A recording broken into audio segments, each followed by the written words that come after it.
그러면 이제 지금 2018년 하고도 이제 한 달 조금 안 됐는데 지금의 시장 상황 어떻게 보고 계세요?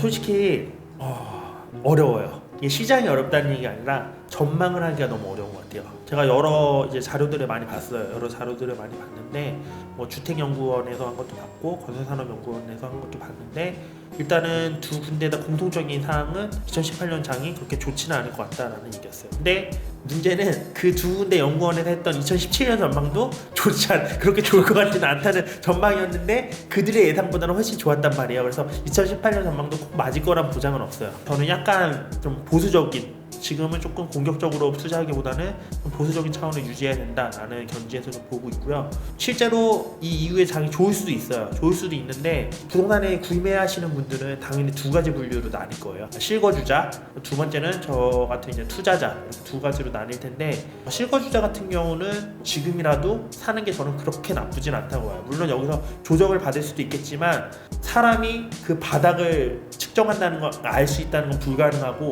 그 고점을 아는 것도 불가능하기 때문에 지금이라도 사서 조금 떨어지더라도 결국에는 우상향할 거기 때문에 실거주 주택을 마련해 두시는 게 저는 맞다고 생각을 하는 편이고요. 투자자 같은 경우는 예를 들어 두 가지 가져가 드릴게요. 2018년 장이 좋아요. 엄청 좋아서 대박이 났어요. 아니면 2018년이 안 좋아서 뭐 쪽박까지는 아니지만 시장이 많이 조정을 받았어요. 두 가지로 봤을 때 자, 내가 1억을 열심히 모아놨는데 이거를 투자를 해서 벌 수 있는 기회도 있어요. 근데 만약에 내가 이거를 못 벌고 그냥 가만히 있는다면 다음에 이런 벌 수 있는 기회가 올 때까지 한 몇 년이 기다려야겠죠. 3, 4년 정도를. 그렇죠.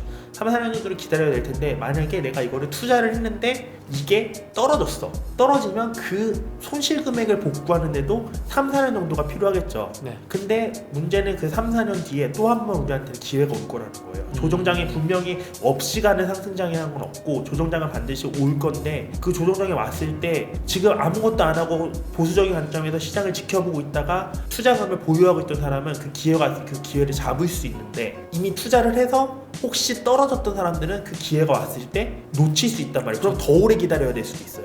그렇기 때문에 제 관점은 지금은 약간 보수적인 관점에서 지켜보자는 쪽이고 어쨌든 두 가지 시뮬레이션을 했을 때 무리해서 투자해서 혹시 떨어졌을 때 더 장기로 기다려야 되는 리스크를 감수하는 것보다는 차라리 좀 기다렸다가 완벽한 기회가 왔을 때 잡는 게 더 낫지 않겠냐라는 게 제가 이제 지금 부동산 투자를 하시는 분들께 드리고 싶은 이제 말씀 중에 하나예요.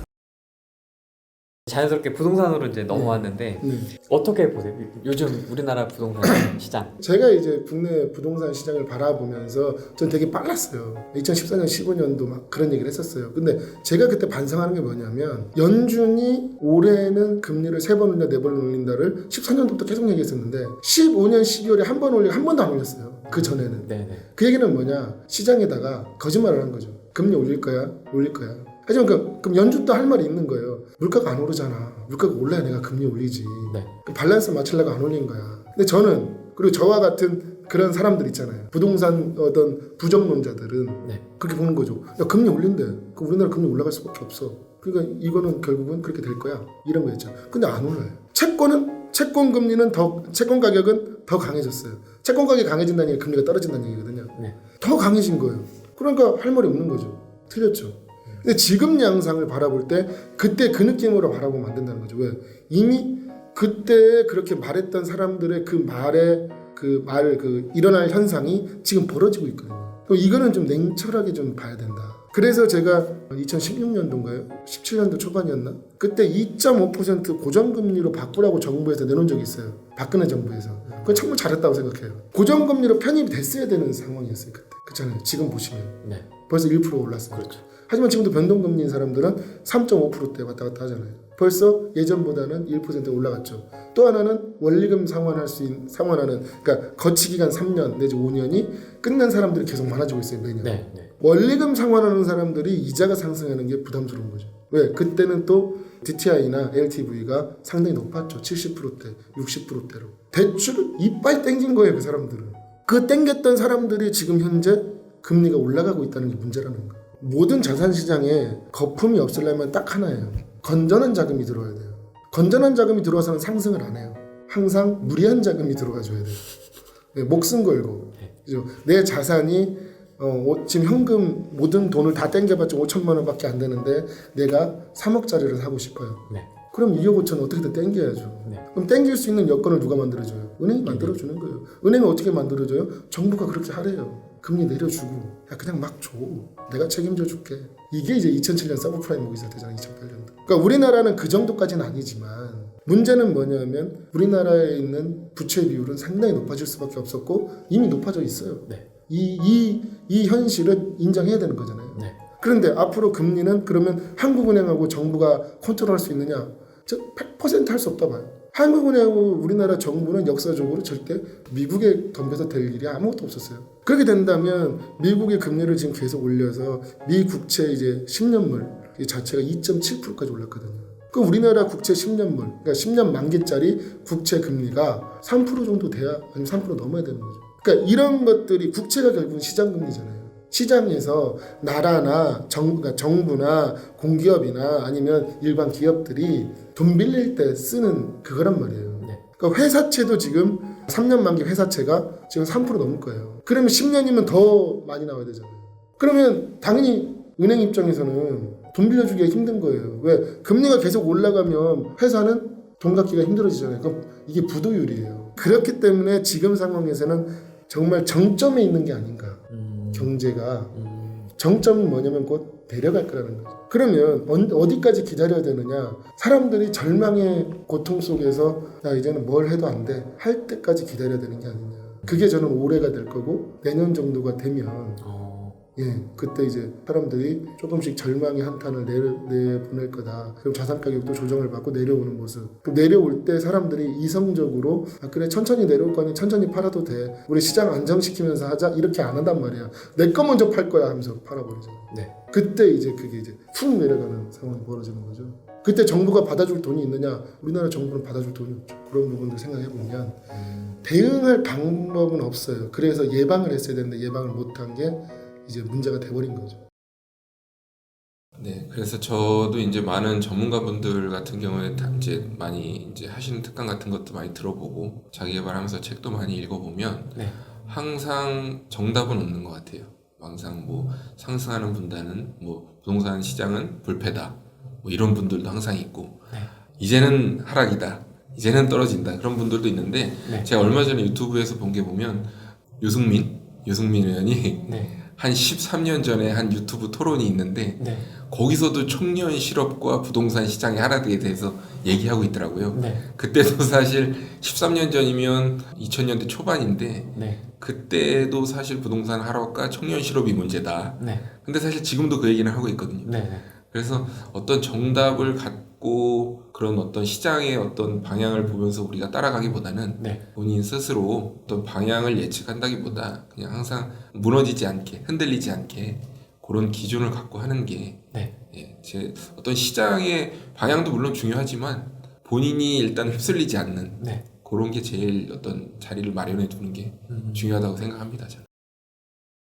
뭐 확실한 건 모르겠습니다. 제가 신이 아닌 이상은 그렇죠. 뭐 단 제 생각뿐이고 그 중간에 이제 그 임대 사업자들 문제가 이제 거론이 되는데요. 네. 장기적으로 본다면은 단기적으로는 정부가 생각하는 어떤 집값, 전월세값을 안정시킬 수도 있다고 생각을 하지만 네. 도심 재생도 마찬가지거든요. 네. 당장 재개발, 대규모 재개발이 아니고 연장을 하는 거죠. 그러니까 좀 중지를 당분간은 이 재개발이나 이런 걸 좀 못하게 하는 부분이 있다고 보는데 그거하고 맞물려서 한동안은 뭐 전세 매물이나 매매라는 어떤 매물들이 또 귀해질 수도 있다고 생각한다면은 아직은 부동산 시장이 급락한다. 떨어질 것이다. 이거는 모릅니다. 솔직히 제가 봤을 때는 단지 이제 한 가지 확실한 거는 2008년이나 2003, 4년, 1998년 IMF나 어떤 위기 상황이 닥쳐오지 않는 이상은 네. 시장은 그렇게 급락할 것 같다는 생각은 들지는 않습니다. 지금 부동산 시장 뭐 전국으로 봐주셔도 되고 수도권 지방 나누셔도 되고 어떻게 좀 보고 계시나요? 방금 우리 오프닝 전에도 이야기했지만 사실은 힘들어요. 힘든데 제가 작년에 파리 대책 나오고 나서 그 전까지 이제 삼성공 강의할 때도 마찬가지였지만 다들 조심하라고 했거든. 하고 뭐 우리 선생님도 들으셨지만 이제 그 문재인 정권이 들었으면 다 죽어 나갈 거다. 조심들 해라라고 그만큼 이야기를 해도 제가 아시는 분 아시지만 내가 사실은 조금 부동산 저는 어떤 정치 편향적인 발언은 절대 아닙니다. 아닌데 사실은 미국에도 민주당하고 공화당이 있는 것처럼 예. 각 정당의 어떤 그런 이념적인 성향이 있잖아요. 예. 그래서 저 같은 경우에도 그 부분에 대해서 분명히 그렇게 나타날 거기 때문에 지금 여당인 민주당이 만약에 압승을 한다던가 승리를 하게 되면 부동산 시장은 굉장히 어려울 수밖에 없다라고 계속 이야기를 했던 부분인데 예. 실제로 보면 그 부동산 투자를 한 사람들도 민주당 지지해서 찍은 분들이 굉장히 많아요. 저 지금 그 이데올로기 이야기를 하는 거 아닙니다. 예, 예. 그래놓고 이제 와서 이제 요즘은 저한테 그래요. 아, 미안하다고, 죄송하다고, 몰랐다고. 사실은 그게 어떻게 모를 수가 있어요. 그게 공부를 조금만 하면 아는 건데. 그래서 너무 좀 답답하다라고 그러니까. 그리고 강사들 중에서도 그런 사람 많아요. 미안해. 그러면 안 되지. 내가 이제 농담 삼아 그렇게 했는데 어떡하겠어요.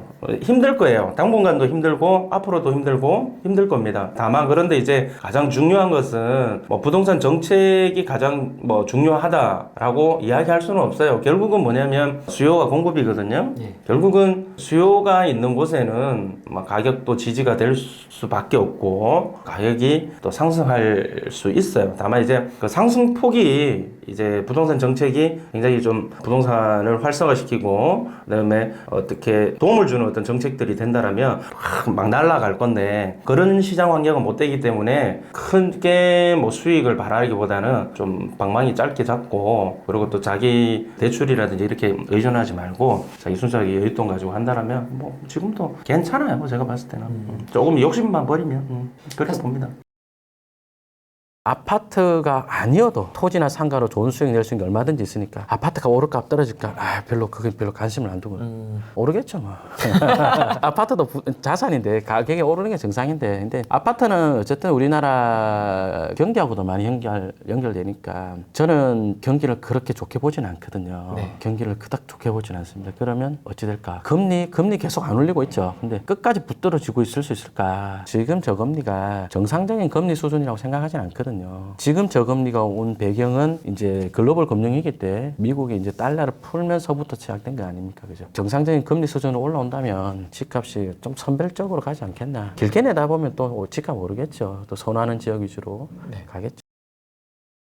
대내적인 요인, 대외적인 이런 요인이 있지 않는 한 떨어지지는 않을 걸로 보고 있습니다. 예전에 뭐 2008년도에 뭐 서브프라임이라든지 뭐 97년도, 8년도 IMF라든지 예. 이런 대내외적인 요인이 있기 전에는 떨어지지는 않을 걸로 보고 있고 또 서울이나 경기도 같은 경우 기본적인 어떤 수요가 많이 있기 때문에 뭐 제가 뭐 예를 들어 예전에 2010년도에 1000만 원, 2000만 원 하던 소형 임대 아파트 10평, 8평, 12평 정도 되는 소형 임대 아파트가 2010년도 이때는 2008년도, 9년도, 10년도 이때는 1, 2천만 원이면 매매로도 1, 2천이면 샀고 경매로 보면 더 낮은 가격에 이제 낙찰을 볼 수 있었는데 그 1000만 원, 2천만 원 하던 물건이 지금 6천만 원, 7천만 원 가고 있습니다. 어디 지방, 서울 어디 할 것 없이 그 소형 아파트 기준으로. 예. 근데 그 아파트가 과연 떨어지느냐? 돈이 없으신 분들은 없으신 대로 반지하에 사시는 수요층이 있고요. 또한 반지하라고 하면 5천만 원 이하 정도의 이제 시세 정도 되는 물건인데 5천만 원 이하의 물건에서 살 수요 분들이 계시고 또 지상층에서 5천에서 1억짜리 이제 빌라 기준으로 본다라고 하면 5천에서 1억 정도 되는 물건이라고 하면 이제 빌라 정도 지상층을 할 수 있는데 이런 물건들은 전부 올라갔다. 단지 부동산 구매 관련해서 처음 하시는 분들은 아까 선생님께서 말씀하신 것처럼 떨어지면 어떻게 하지 이런 생각이 있을 수도 있는데 제가 그동안 업무를 해보고 그동안 제가 투자한 어떤 경험치만 놓고 봤을 때 또한 예전부터 어떤 국토교통부라든지 R1이라고 하는 그 시스템이 있어요. 그 통계치를 본다라고 하면 그 우리나라 부동산 가격이 우상향 곡선이라고 하죠. 점차적으로 이렇게 올라가는 곡선을 볼 수가 있어요. 그런 측면은 곧 공급이 이제 못 미치기 때문에 이제 수요가 많고 하기 때문에 부동산 가격이 이제 올라가는 이제 측면인데 서울 같은 경우는 이제 수요가 많이 있기 때문에 이 부동산 가격이 대외적으로 예를 들어 예전처럼 아까 전에 말씀드린 것처럼 서브프라임이라든지 뭐 IMF라든지 이런 어떤 요인들이 있기 전에는 뭐 지금같이 규제 상황에서는 좀 점진적인 뭐 어떤 가격 형성 혹은 뭐 이 규제 여하에 따라서는 뭐 점진적으로 다시 올라갈 걸로 보고 있고 예. 또 뭐 서울 혹은 이제 수도권 같은 경우는 뭐 예를 들어 GTX가 뭐 다시 또 연기됐다는 이런 얘기를 있고 그러지만 예. 또 벌써 가까이에는 지금 그 국토교통부에서 9월 21일 대책에서 신도시 개발을 뭐 하고 있다는 계획도 있기 때문에 여러 가지 어떤 호재 요인들이 너무 많아요. 서울 같은 경우는. 그렇기 때문에도 내가 내 집 마련을 해서 뭐 내 집 값이 떨어지면 어떻게 하느냐라고 하는 걱정은 너무 기우일 것 같고. 서울 집값 어떻게 될까요? 계속 올라갈까요? 어떻게 보세요? 서울 집값은 제 생각만 딱 간추려서 말씀드릴게요. 일단 절대값으로 보면 안 비쌉니다. 절대 안 비싸요. 안 비싸고 다만 지금 심리 자체는 많이 꺾였거든요. 그거는 제가 뉴스 기사 나오기 전부터 저는 더 빨리 알아요, 사실은. 왜냐면 이미 투자자분들이 많으세요. 그분들이 불과 지금 한 두세 달 전까지만 해도 대표님 뭐 찾아주세요, 어떻게 해주세요 했던 분들이 지금은 아예 다 사라졌어요. 이미 전화가 왔고 더 이상 컨설팅을 받지 않겠다든지 심리 자체는 많이 꺾였다고 보고 있고요. 올라간다는 것보다 서울 자체가 일단 수요 공급은 나중 얘기예요. 그건 나중 얘기고 서울이 뭐가 문제냐면은 살만한 집이 부족하다는 게 그게 문제거든요. 살만한 새 집, 역에서 가깝고 초품하고 뭐 역도 다 같은 역이 아니죠. 지하철 그 강남 관통하는 노선들 뭐 2, 3, 7, 9 신분당 한 요 정도 있는 그런 새 아파트 요런 것들에 대한 집이 수요에 비해서 부족하기 때문에 예. 걔네들이 이제 워낙 이거는 사실 수요 공급 갖고 설명이 안 되는 애들이거든요. 단언컨대 떨어지기 어렵습니다. 예. 근데 그렇다고 올라가느냐? 제가 말씀드렸죠. 가격이 올라가려면은 기본적인 수요만 갖고는 어렵거든요. 물론 물가 상승률만큼 올라가겠지만 어느 정도 이제 투자 수요, 나쁘게 얘기하면 투기 수요가 가세를 해줬을 때 가격이 큰 상승 곡선을 그리는데 예. 지금 이제 그런 시기는 이제 지났습니다. 철저하게 실수요자 위주로 지금 재편이 돼 있고 정부가 그거잖아요. 이제 집 하나 갖고 있는 걸로 대출 받아서 딴 집 사지 마. 완전 막혔어요. 1주택자들도 갈아타기가 지금 쉽지 않은 시장이고요. 네. 무주택자들도 심리가 꺾였고요. 그러면은 뭐 어떻게 될까요? 집값은 이제 정말 이제 사용 가치에 준해서 가겠죠. 근데 그 사용 가치라는 게 떨어지기 어렵다고 보는 거고요. 저는 답이 됐는지 모르겠습니다. 네네. 네, 프레입니다. 앞선 영상을 보니까 제가 참 많은 분들을 만났다는 생각이 드는데요. 제가 작년 12월 달에 첫 번째 영상을 올리면서 본격적으로 1월부터 유튜브를 시작을 했는데요. 나름대로 작은 성과를 거두면서 성장을 하고 있는 것 같습니다. 정말 처음에는 되게 힘들었거든요. 네, 뭐 지금도 뭐 여러 가지가 힘들긴 하지만 많은 분들이 응원해주시고 또 격려도 해주시고 좋은 말씀을 해주셔서 지금까지 올 수 있지 않았나라는 생각이 들고요. 2019년에는 제가 또 새로운 거를 몇 가지를 시도를 해보려고 준비를 하고 있습니다. 많은 응원과 격려와 또 아낌없는 질책 모두 다 달게 받도록 하겠습니다. 2018년 몇 시간 안 남았는데요. 마무리 잘 하시고 새해 복 많이 받으십시오. 내년에 뵙겠습니다.